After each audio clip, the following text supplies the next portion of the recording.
I'll be teaching you how to beatbox hip-hop beats.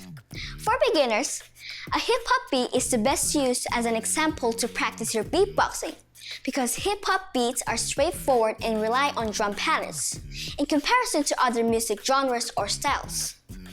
Let me teach you the Boom Bap pattern. You may use your metronome and set it to 80 BPM to practice the Boom Bap pattern. Step 1.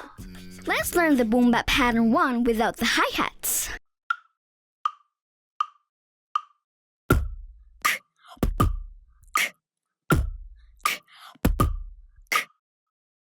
Step 2. Let's learn the Boom Bap pattern 2 with hi-hats.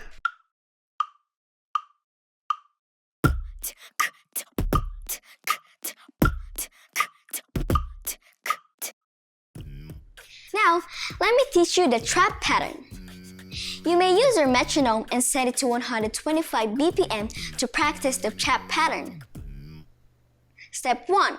Let's learn the trap pattern 1 without the hi-hats.